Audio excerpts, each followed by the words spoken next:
of guests who basically, I would say, throw the entire genre, or solidify the genre of Ecchi. Of course, it's after DxD, so that's why you guys are all here. We're gonna have a great time. Everybody's gonna. This is my favorite show, right? I came for the boobs, but I stayed for the plot, right? Yeah. All right, cool. So this is a lot of fun.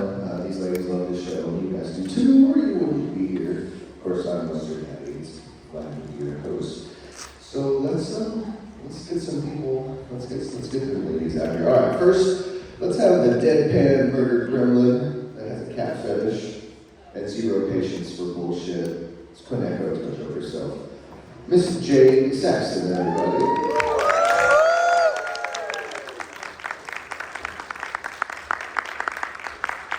Next up, we have the sword-singing, blue-haired babe. Cut a man in half and still look hot doing it. Zenobia Corda, Miss Lauren Landa.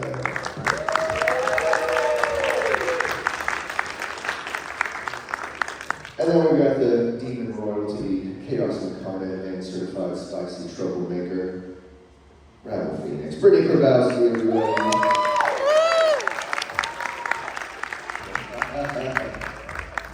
And one of my favorites, the kind-hearted who somehow survives demon, fallen angels, and a whole lot of chaos. She's the voice of Age Argento, and what I consider is really the gentle soul of DxD, Leah Clark.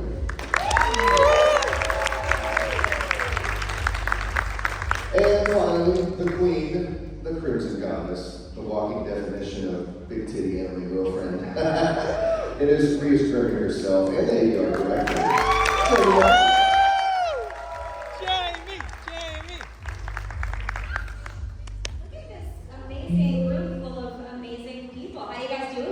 Great! How you guys doing today? Awesome! Yeah, it was much better, yeah. You guys are awake, you partied a little bit last night, but the blood is flowing, here we are. I'm so happy to be here with everybody, with all these amazing ladies. Like, this is an amazing cast, y'all. Like, it's absolutely amazing. You know what I also want to just address really, really quickly? I feel like we all want to address this really quickly. Do we really? Should we all try it? Yeah. Okay, we ready? 1, 2, 3. We don't know when season 5 is coming out. No idea. And just to be clear, Jake, do you know when the next season is? Do you have it? No. No? Hard no. No, I don't know when season 5 is coming out. Brittany, sure. Have you called Japan to see if they can see Hold on, we call Japan. Wait, she can call and see what she can do. Call it Japan? No. No. Leah, anything? No. Also no. So if that was your question, I'm so sorry. We still know nothing.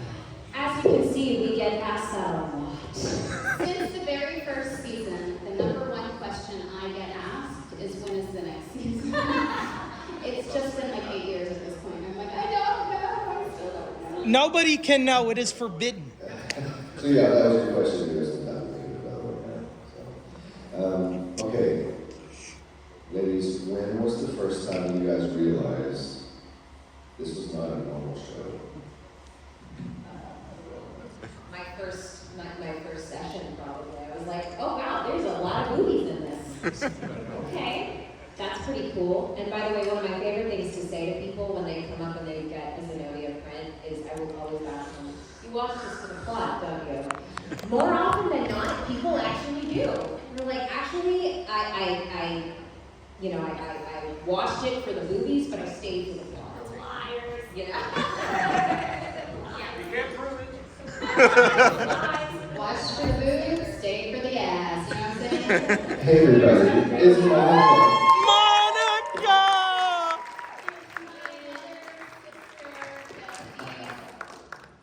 Realists unite. Yeah. Oh, hey, do you know when season 5 is coming out? Season 5? I do know all about season 5, and I'm not going to tell any of you now. Wow. So from now on, you have questions about season 5, please ask Monica Rial. Go to Monica's table, and she'll tell you all about it. I have no idea. I'm totally kidding.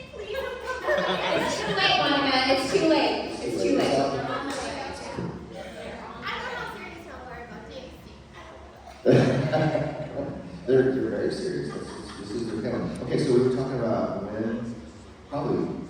when did you realize this was not your normal and show? Oh, DxD? Yeah, DxD. Well, the first character I played, and I can't remember what episode and what season, but I played a character named Susan.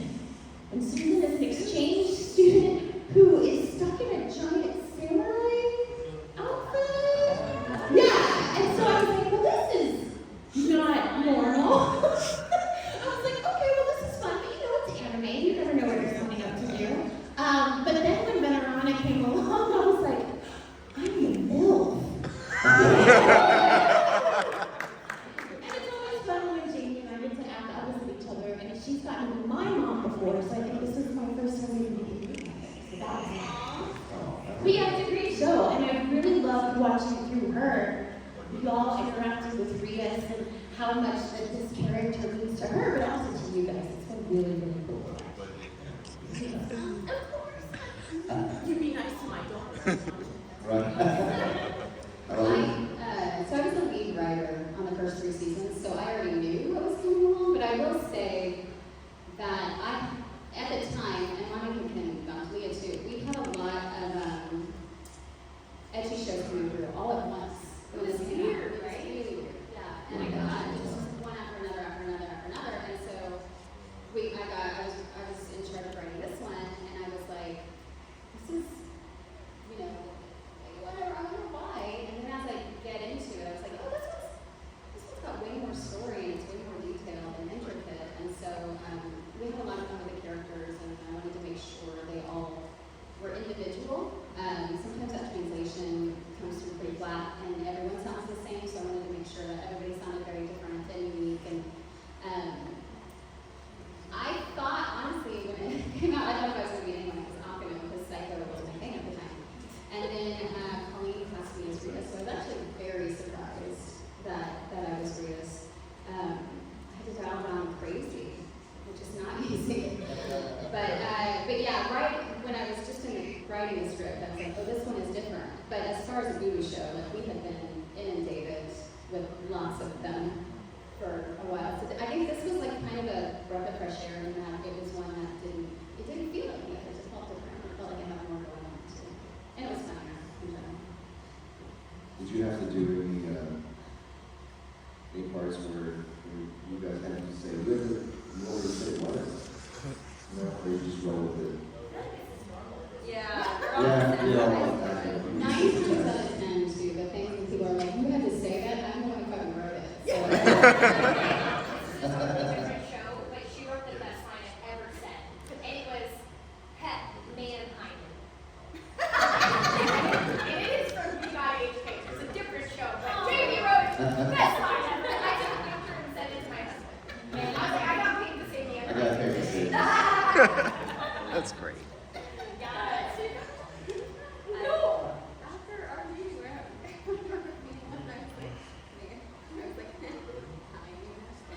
Oh, I didn't know. Well, homage to you. Sorry, you gotta tell me what's up. No, you're good. Man, very important. I love it. Okay, so Jay, your character goes from quiet to feral, horny cat real quick. How do you adjust to that? What are you thinking of? Read? Sorry, what? Like, so your character switches the personality. You just read it and read it. Does she? Her personality switches? Yeah. Oh, when? I think of the rest. Oh. I guess I never considered like that she had a major personality shift. She's pretty level.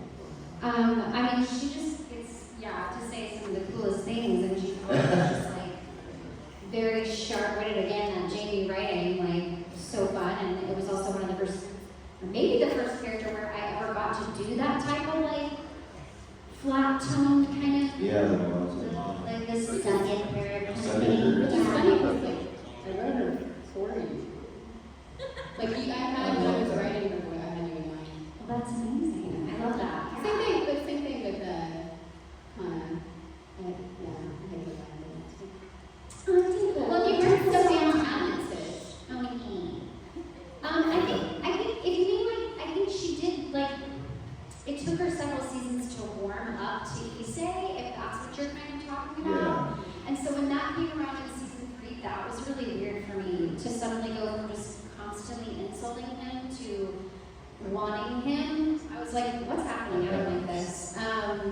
It was kind of weird. I mean, I get it for the plot or whatever, but like, why? I just liked insulting him all the time. And we still got to, and that was so fun, and that was always my favorite part, but we explored other elements of our relationship. I think too, like that's, something about this show is in a lot of anime of certain types, everybody kind of stays the same. You know what I mean? But in this one in particular, people grow and they change as you go through those seasons. So like this is a great example of that. Like you think she's going to be this type of character, but as she grows and learns to love the people around her and trust them, she changes, as we all would do. And I think that's, a good thing for the show is that everybody kind of has their moment to adjust. Thank you for referencing, in a lot of these shows, the personality that the characters have in episode 1 sometimes is the same in episode 48, But we do actually stay for the plot on this show. Yeah.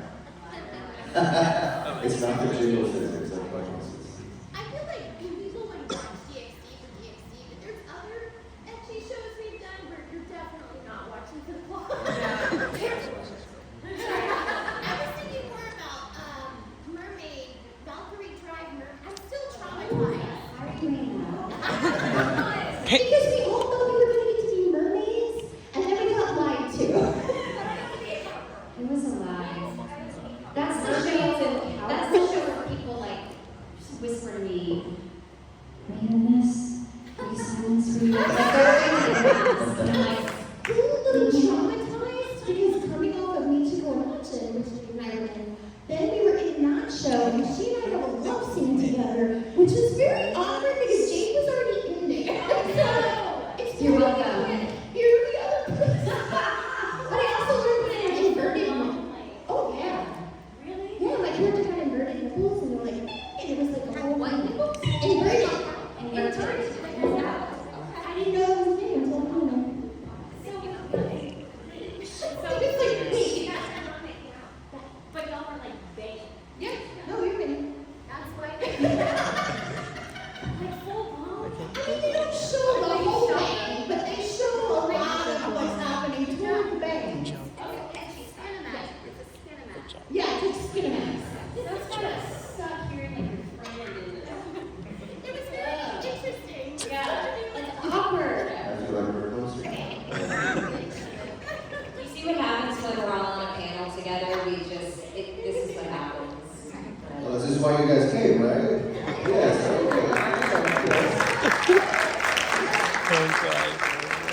It helps that we're all friends. That's Right, yes. Yeah, we've all That's not bonded. sexy, but it helps. It's so We've awkward. bonded through sexy time in the booth. It's I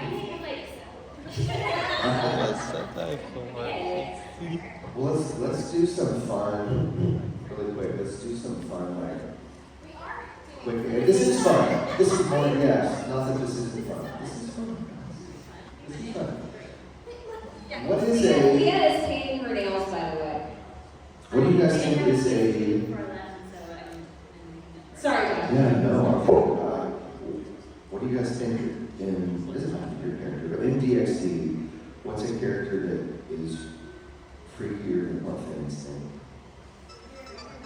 Freakier than what fans think. Like, this character is, you guys have some thoughts, I know.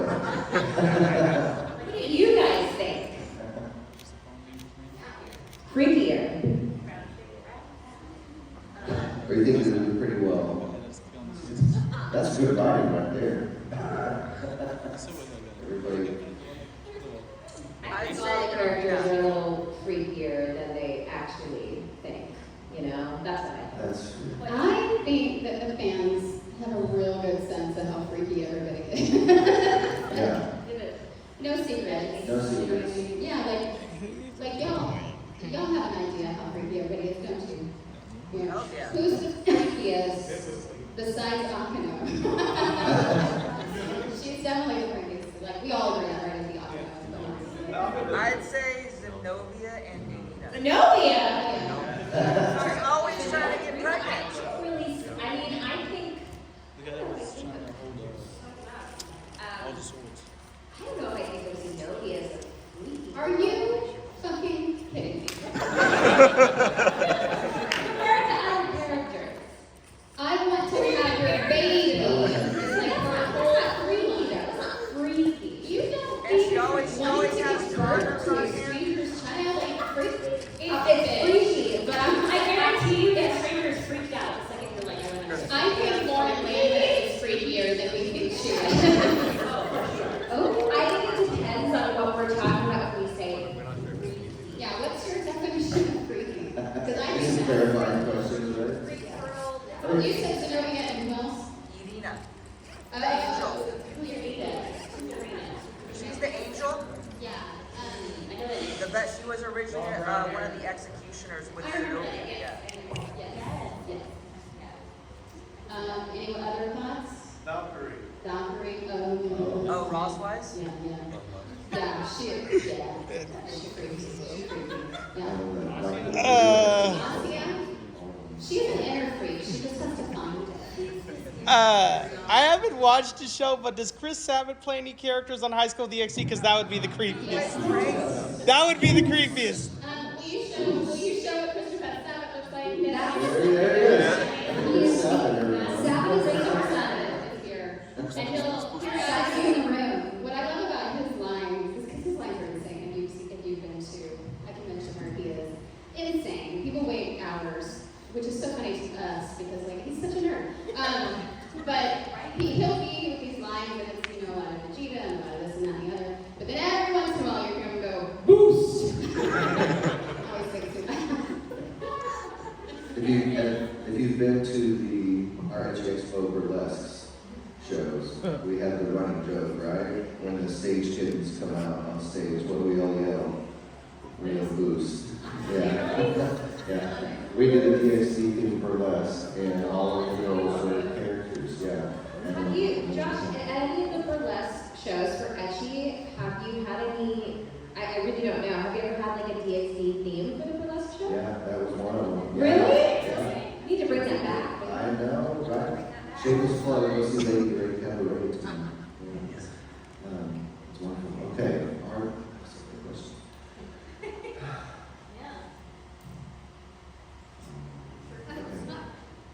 Yeah. One of the things we like to do is we try not to ask the same questions, 5 questions that everybody asks. How much improv was there in the booth? Not a lot. In anime in general, there's not always a lot of room for improv because we kind of have to stick to the script in order for the words to fit and all of that and the lip flaps and all of that. Sometimes we can get away with it if it's like off camera or, but it's not common. Yeah, I directed season 4, hopefully you liked that one. Everyone acted superbly in it. I can think of one line that was for sure ad-libbed and we for sure kept, which was Jesse's line who plays Issei, which is tickle bitties.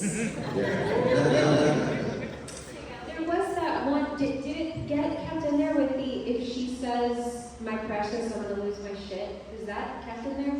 When they're at the temple and Zenobia is freaking out at the gold roofs and everything, did y'all remember? I don't remember. No, that was, oh man, that must have been like a bomb that Jesse left. Because I just hear, if she says, my precious, I'm gonna lose my shit. I don't know, that was amazing. But that's a shame there. I thought it was hilarious. Yeah, right? So, since you all have all been in so many, a plethora of wonderful Ecchi animes, what are some of your favorite tropes? That just... For Ecchi or just in general? Yeah, for Ecchi show specifically. Just like, oh yeah, that has to be in there, because it's Ecchi.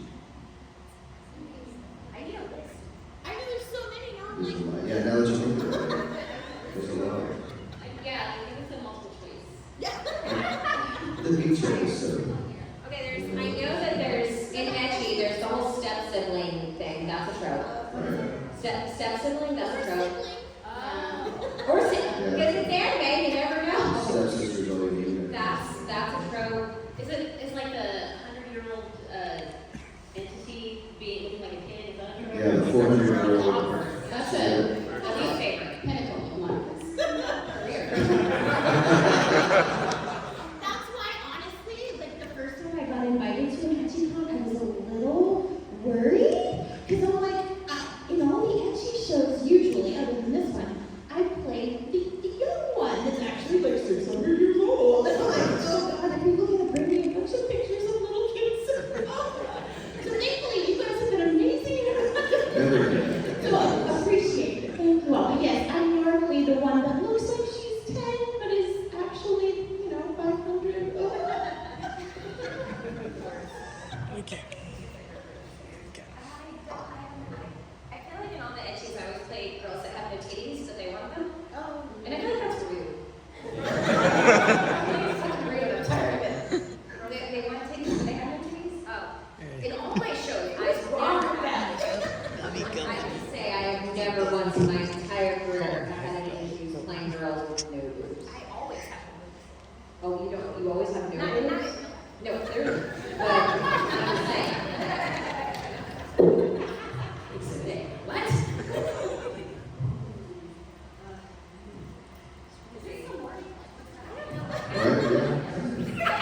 I would say, Morning. I think for me, and probably most of us, is we like it when the tropes are forwarded, right? When you expect it to be a certain way and those expectations are subverted.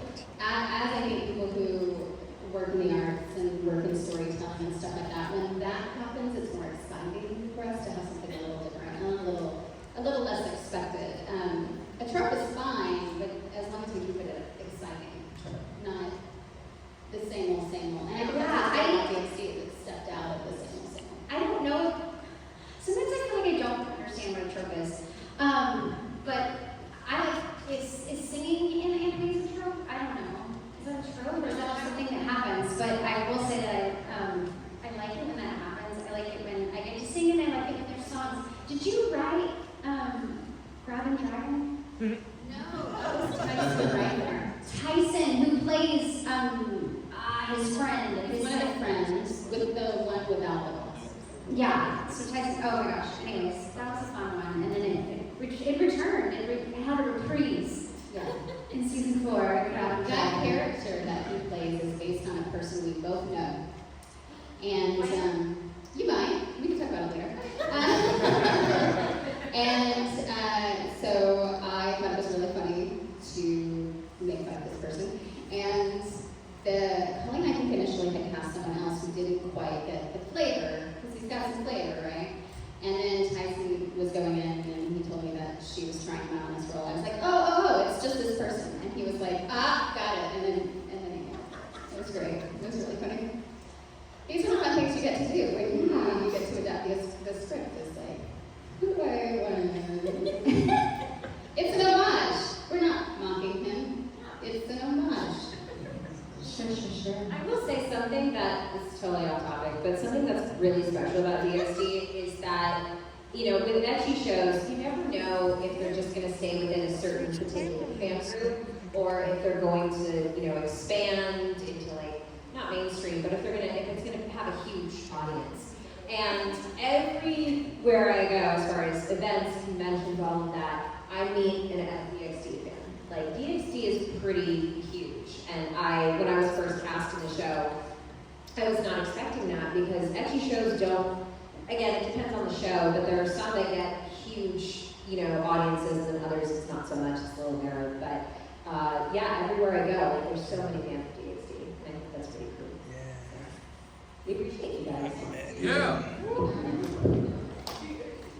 Oh, and also people call it high school D&D. I'm like, nope. So I have a question on this. So I don't know how it got, because you're not supposed to say the X, but we always have said the X for high school DxD. But it's supposed to be high school DD because you don't say spy, X family, you don't say X hunter. But it sounds weird without it, but apparently that's how you're supposed to say it. the X is just like, It's like hunter. X spy family, you don't say spy, X family. Like, Yeah, but so many times too, though, we just call it DxD, and if you were like, DD. high school double D, I think is what they would.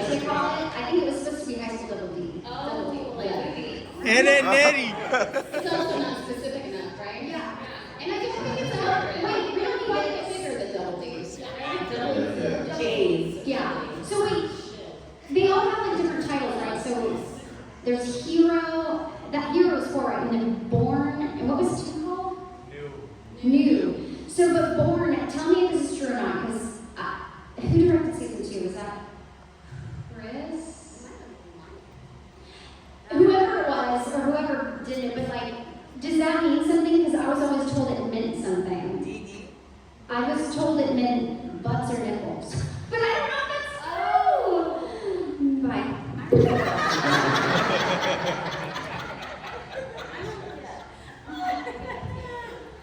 News by Saxton for search history. I don't know, it all means something, but I like that we say the X. I feel like it gives us something extra. I like it. I don't like it for other shows, but I like it for DxD. It sounds cooler. It's what we call it on shorthand, yeah, it's just DxD. Hey, did you watch DD? Doesn't like the one time. Did you watch DD today? What, my grandma? Like, no, let's take your grandma. Dee Dee, get out of my laboratory.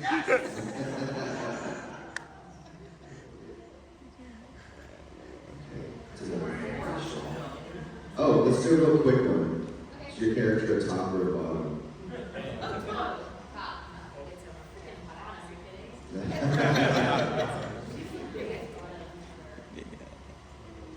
Lauren? What? Sorry. I know. It's She was okay. just trying to change ball. Sorry, what? Let's see if your character top or bottom. Top or bottom? Zenobia? Oh, top. 1000% top. You've seen the show. Right? I think you might be. No, Jade. I'm a cat. I feel like, honestly, I feel like Rias is whoever she needs to be in the situation. She's a good suggestion. She's always a good switch. Yeah.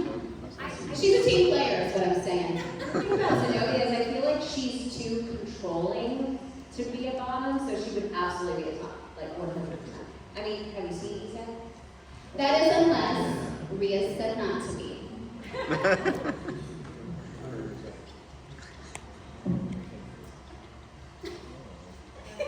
Just love the idea of you going to your friends and being like, top, bottom.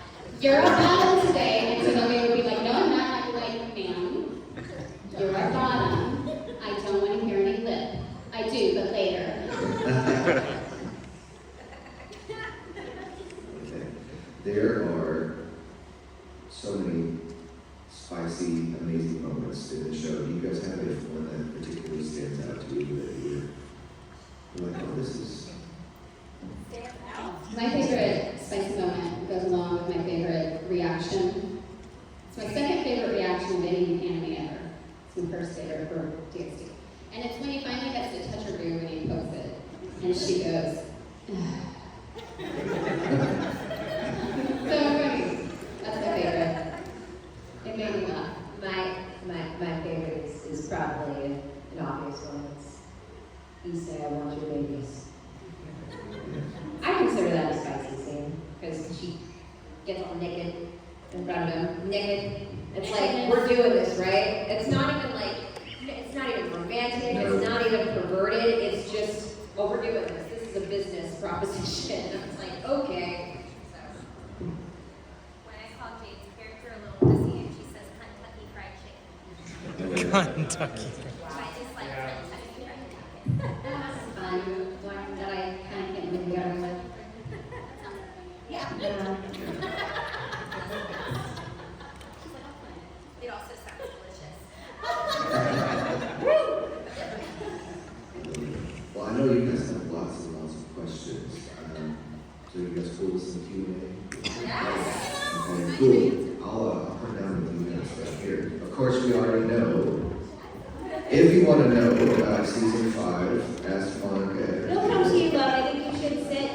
I think you should sit and wait for him to come to you. There you go. Yeah. I'll let you guys. You were first. So. All right. What's your first? This question is for Jamie.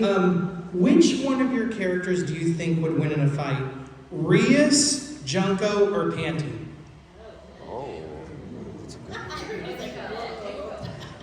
Junko. Yeah. She'd trick them all.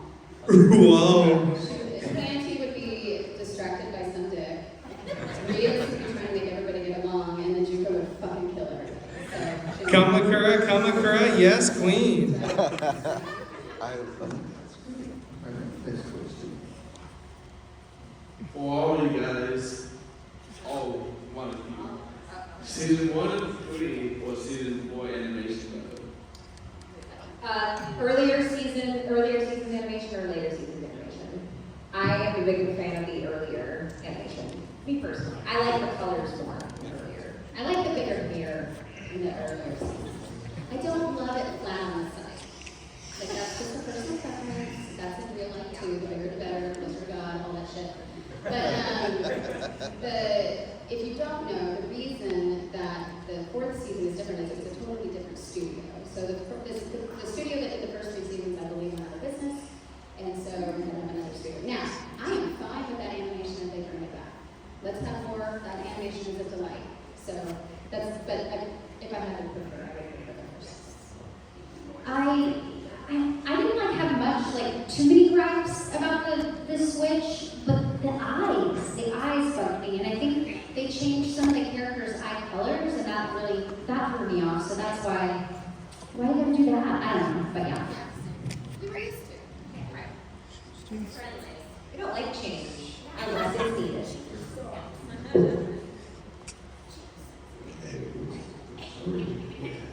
I also like that Zenobia had darker hair in the earlier animations, and in the later episodes, she had this light blue hair. And I'm like, I like darker blue hair. Anyway. Hi. No one person in particular, but I was curious to know what was the hardest obstacle that you overcame to get to this position in your career, and how you came to overcome that obstacle.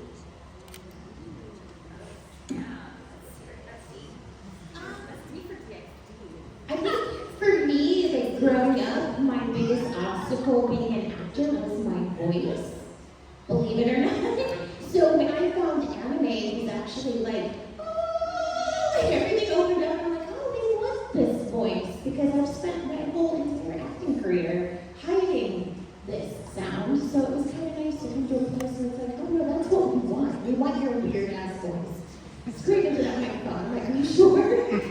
Monica, when you go to your chest voice, is it do you have to push for that? It's totally different, and it Yeah. takes a lot of support. Thank you.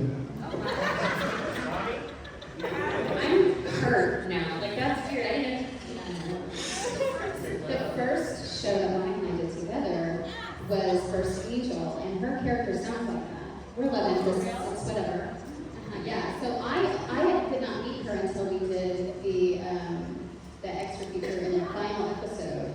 So I hear that deep voice throughout the whole recording, and we go into the final episode, and we're gonna do a commentary, thank you, a commentary, and she's like, hi, I'm Monica, and I'm like, no, you're not. Hi, you're Monica, and that is not what you sound like. And then she's like, I'm Joe. And I was like, oh shit, you are Monica. And then we were friends ever since. She was there with her little brother, and close to her little brother, and very close to my little brother who's at my table actually. They're the same age apart from us. Yeah, so it's fine. That did not answer a question. But it is a story. But thank you. We appreciate it. What did you overcome? Yeah. Well, I think the interesting thing for most of us is, you combine us, we're hundreds of years old in experience. So a lot of us, most of us, all of us have been in it for a while. And we got into it pretty early. So for us, I think the biggest change and the biggest obstacle has been the growth of the industry. Because we've been doing it for some of us over 20 years. And the industry has completely changed. Conventions have completely changed. And so we have had to kind of adjust our expectations and kind of the way that we interact with new talent who have experienced all of our performances growing up, right? So that's a different experience than we ever have had with our coworkers before. So I think, for me, and probably a lot of us, it is adjusting expectations based upon the experiences we've had since we've been in the industry that's grown so much. I remember when the very first time we saw people, there was a stage there and there were people there for the dub, and there were more people in line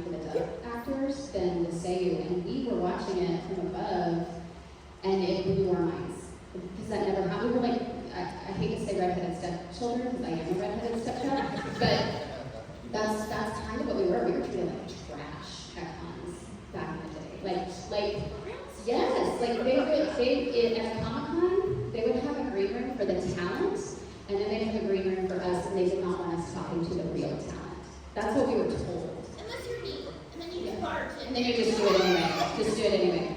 So, and now, like, it has changed so much that now we'll go in, and the people that are on camera will ask us how to get into dubbing.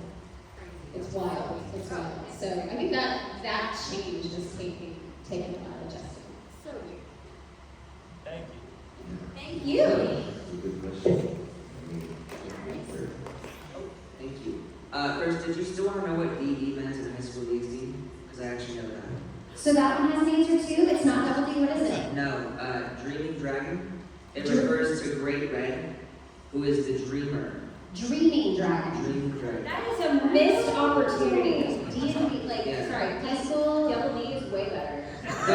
Double D is better. Maybe you should just call high school double D's from now. You know why it's not Dreaming Dragon? Double D.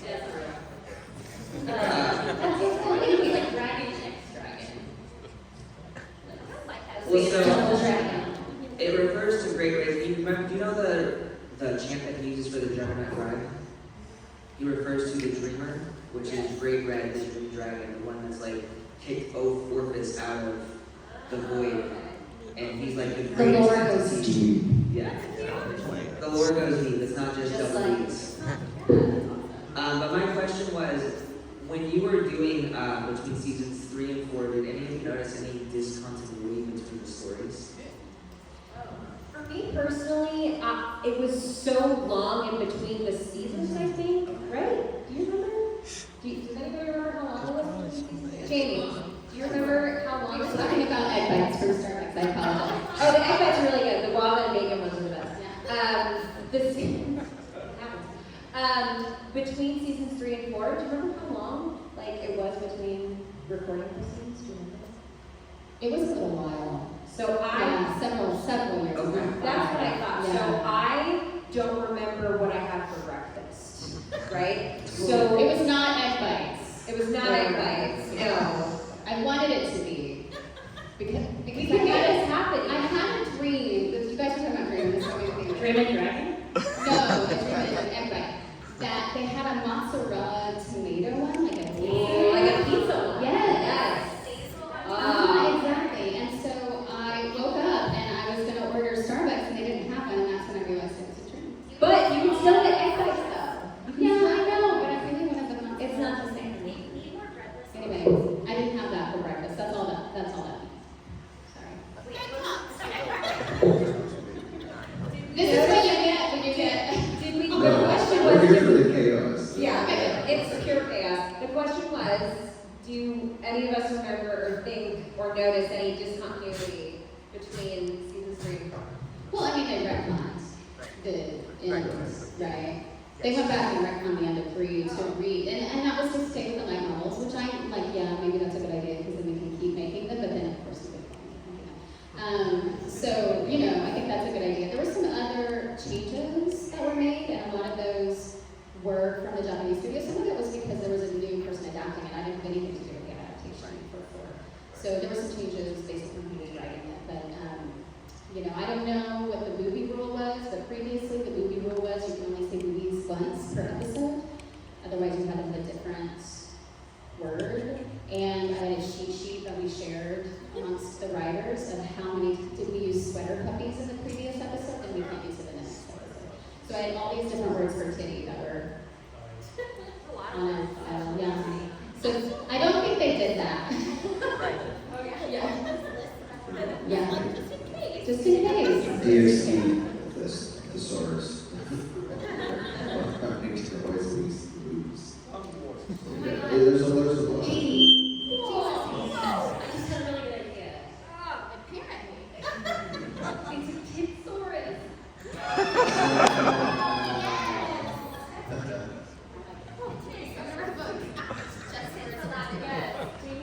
Isai has a question. Hello, everyone. What was your favorite term for titties?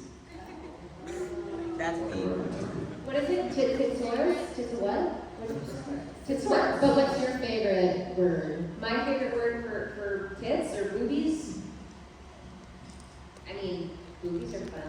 Knockers. Knockers, that's a good one. You can't go wrong with tits, though. Like, you really can't. Jump please is fun. Jump breasticles, yeah. Sweater puppies. Are they purring? Are they barking? It depends. You.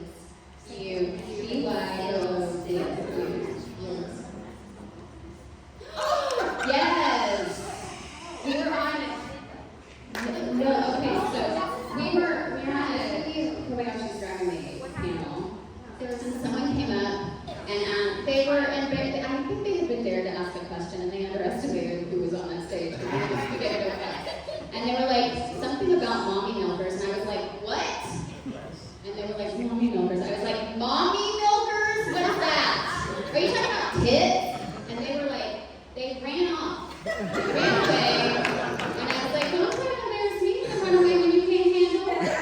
The fact that, like, are you trying to embarrass us by saying boobs and tit? Nice try. Yeah. We have those. We're not going to be embarrassed by that.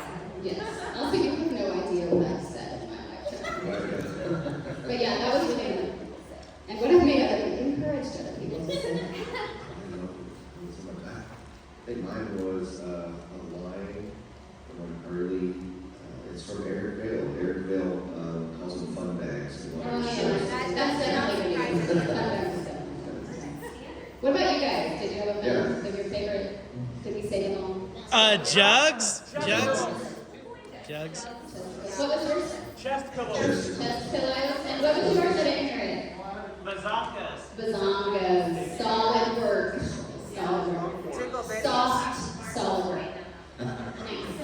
Hooters. Like the hoots. Yeah. like the wing bar. Titties with a D, right? With two Ds. I put in cans, but I think that's a dumb word for food. Yeah, that's weird. Yeah, right. Calcium cannons. That's weird. I don't think I like that one. That's not going in love. Yeah. The That's standing.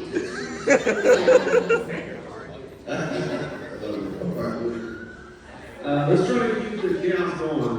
The one moment in any time in your career where everybody just broke out laughing. Right now, Anytime Brittany was distracting us. I'm sorry.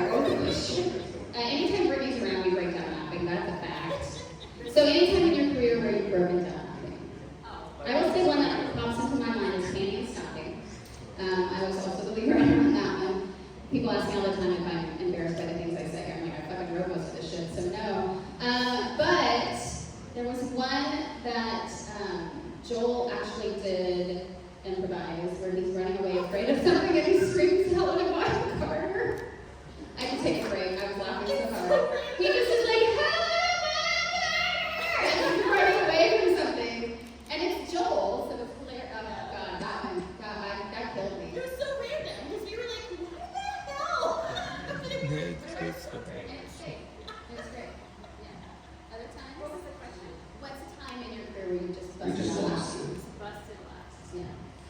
Whenever people don't really do it that much anymore, but when actors perform, we would leave bombs. Those. Do you remember those days? Those were fun. Those were fun days. But the one that I remember off the top of my head is when Jessie left that bomb and leave. She says, "My precious," it was fun as shit. And again, I can't do it like Jessie can do it. I don't think anybody can do it like Jessie can do it, but it was really fun. I think when I was recording Disco Actions Dragon Maid, Sarah would often leave bombs in there. I don't know if you've seen that show, but there's like one scene in particular, and it's completely like caught me off guard. Like Tori was like banging on the door,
I was after her, so it was playing in the back. And I was like, you're gonna have to mute that. There's no way I can say anything with that going on. It was so fucking funny. But I feel like Soul Eater has a lot, because for me, it was the first time Zach was like, I want you to watch this, because he knows my sense of humor.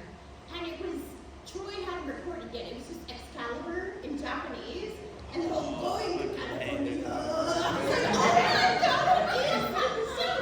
Like, I've written anime, I've been in anime forever. I'm like, this is the craziest thing I have seen in an anime thus far. Now I've seen much crazier, but yeah, Excalibur, man. We also, there was a scene, the only time I've ever recorded with someone else was with Monica and Danny and Stocking, and it's when, in one scene where they're saying their chants that we did in the hallway not too long ago, but they don't get it right, and they're kind of playing off of each other, and we just couldn't get it without the other one in the room, in the booth with us, so we got the booth together, we were like, with the thing, with the... That was pretty funny too, like, we very much enjoyed that. We should not be in the group together. No, we turned into the same person. I think we were only cast because Colleen was afraid we would attack her, and she was right. Okay, so this has been awesome. I love the chaos. Everybody, give these wonderful ladies.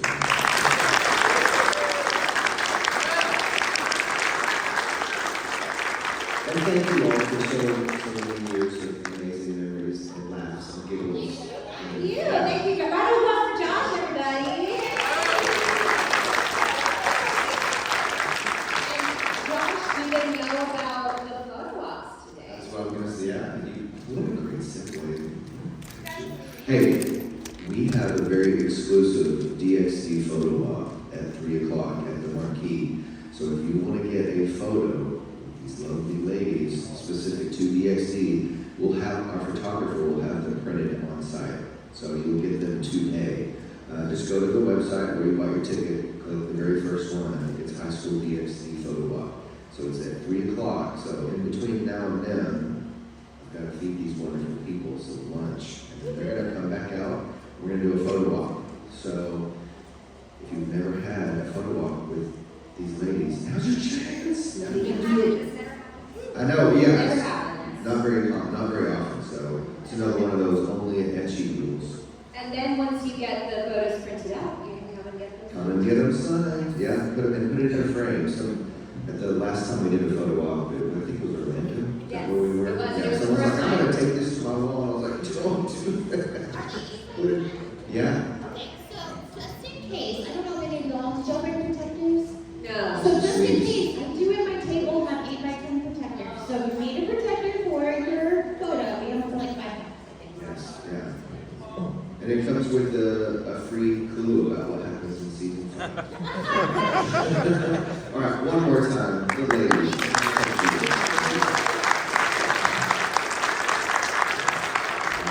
Thank you guys so much. We will see you at the photo